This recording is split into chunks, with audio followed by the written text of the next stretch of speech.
জাতিসংঘের মহাসচিব Antonio Guterres বিশ্ব সংস্থাটির চরম আর্থিক সংকট নিয়ে গভীর উদ্বেগ প্রকাশ করে সতর্ক করেছেন যে সদস্য দেশগুলো বকেয়া চাঁদা পরিশোধ না করলে আগামী জুলাইয়ের মধ্যেই জাতিসংঘের তহবিল পুরোপুরি শূন্য হয়ে যেতে পারে। 193টি সদস্য দেশের রাষ্ট্রদূতদের কাছে পাঠানো এক চিঠিতে তিনি উল্লেখ করেছেন যে বর্তমান পরিস্থিতি অব্যাহত থাকলে সংস্থাটি এক ভয়াবহ আর্থিক সংকটের মুখে পড়বে।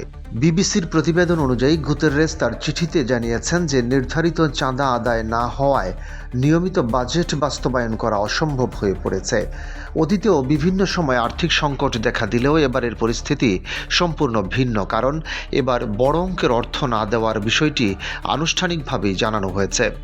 তিনি কোনো নির্দিষ্ট দেশের নাম উল্লেখ না করলেও এই সংকট মূলত যুক্তরাষ্ট্রের অর্থায়ন বন্ধ করার সিদ্ধান্তের ফলে তৈরি হয়েছে। জাতিসংঘের বৃহত্তম দাতা দেশ যুক্তরাষ্ট্র সম্প্রতি একাধিক সংস্থা থেকে নিজেদের প্রত্যাহার করে নিয়েছে এবং শান্তিরক্ষা তহবিল সহ নিয়মিত বাজেটে অর্থায়ন কমিয়ে দিয়েছে।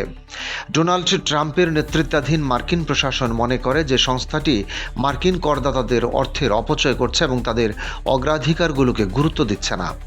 গত জানুয়ারি মাসেই যুক্তরাষ্ট্র জাতিসংঘের 31টি সংস্থা সহ মোট 66টি আন্তর্জাতিক সংস্থা থেকে নিজেদের সরিয়ে নিয়েছে। এছাড়া মানবিক কর্মসূচিতেও তাদের অনুদান $17 বিলিয়ন থেকে কমিয়ে মাত্র $2 বিলিয়ন নামিয়ে আনা হয়েছে। মহাসচিব স্মরণ করিয়ে দিয়েছেন যে জাতিসংঘ সনদ অনুযায়ী চাঁদা দেওয়া প্রতিটি সদস্য দেশের আইনি বাধ্যবাধকতা। 2025 সালের শেষ নাগাদ বকেয়া অর্থের পরিমাণ রেকর্ড উচ্চতায় পৌঁছেছে, যা মোট প্রাপ্যের 77%।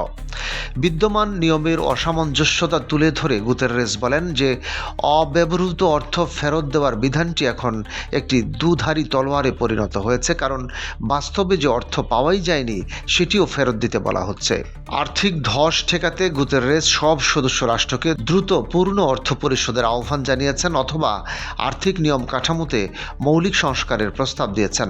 অন্যদিকে ট্রাম্প প্রশাসনের পক্ষ থেকে জানানো হয়েছে যে তারা বৈশ্বিক এজেন্ডার পরিবর্তে মার্কিন স্বার্থকে প্রাধান্য দেবে। গাজা পুনর্গঠন সহ বিভিন্ন বৈশ্বিক ইস্যুতে জাতিসংঘের বিকল্প ব্যবস্থা তৈরির আলোচনাও আন্তর্জাতিক মহলে বিতর্কের জন্ম দিয়েছে।